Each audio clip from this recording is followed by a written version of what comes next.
Don Dwyer and WGEM News. Better together.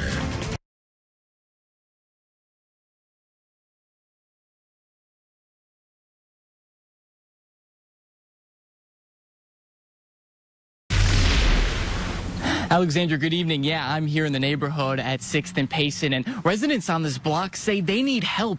They're on fixed incomes, can't spend a lot of money on home improvements. That's why the city is stepping up, offering this new loan program to help fix and restore these historic homes and the neighborhoods around it. Take a look at some of the damage here that was brought to you by the wind.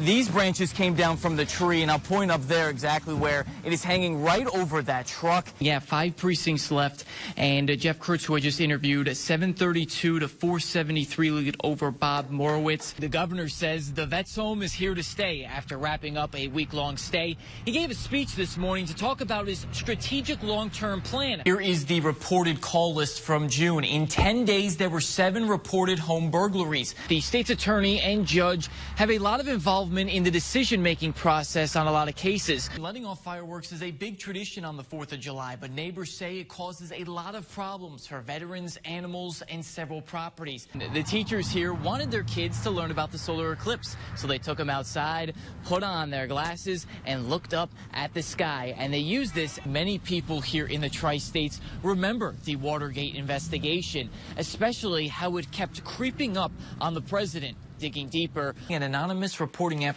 called P3 Campus. It allows students to send messages on their phone. This is how it all happened, according to fire officials. Someone was smoking out here at the apartments on 17th and High Street. All of a sudden, they tried to put out the cigarette at the receptacle down here. Once they put the flames out, smoke gathered up from the receptacle and went into the electrical outlet. That is when the flames started to burrow up all the way through the top of the roof. Now tenants are... Engine 9411 is back in service a year after it crashed into water near the Mississippi River. Brings the fleet up to date, extends it out for the truck that was in the accident was about 17 years old. This new truck from Alexis Fire Equipment in Illinois brings state-of-the-art equipment to Fort Madison. Everything from pumpers to jaws of life and electronics. Old equipment breaks. New equipment, you kind of expect it to work.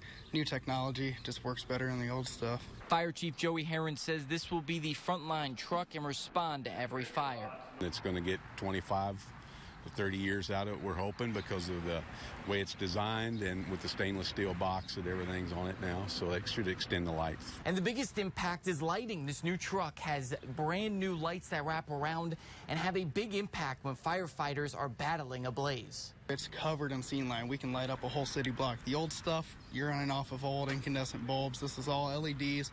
Flip of the switch, we're lighting up everything. Safer work environment, you can see everything. Justin Kane joined the force when the department lost the truck and says it will be nice to operate at full speed. We get trained up on this one. New equipment, everything should deploy faster, work better, so, we should be saving time there. Don Dwyer, WGEM News, Fort Madison. Big smile, wow. It's 7:30 in the morning at the Sage House as Brian and his 14-year-old daughter Chloe get ready for school. Routine is everything for Chloe. Her diagnosis is autistic and MR, which is mildly retarded. Chloe is a student at Keokuk High School. Be a good girl. We'll see you. Bye. Have a good day. Her dad drops her off every day. She's on a precise schedule because if something is off, she will act out. It's pushing somebody away or taking somebody's food or something like that. But it's all stuff that if you have the right kind of interventions, it can be mitigated.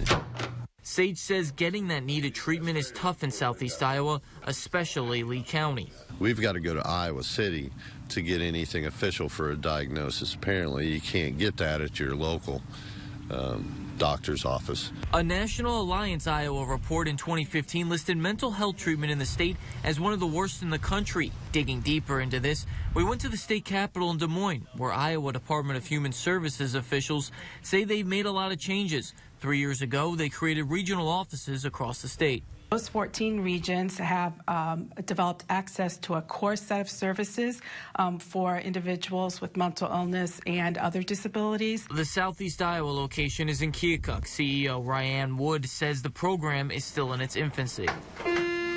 We have had significant growth in services that are available to everybody within our 8-county region. But Sage says the growth in services needs to happen sooner rather than later. If we go to Iowa City and want to get into the behavior intervention program there, you've got a 7 to 8 month wait. Another struggle in the region, the state closed the Mount Pleasant Mental Institution.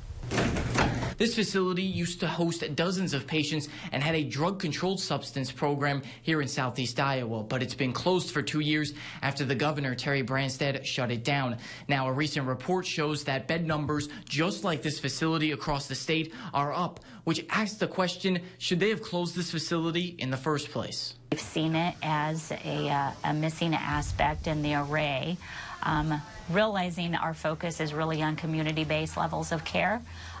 But you still need inpatient hospitalization and the dual diagnosis. Teresa Armstrong, DHS's Bureau Chief of Mental Health, says the cost savings was the main reason for closing the facility.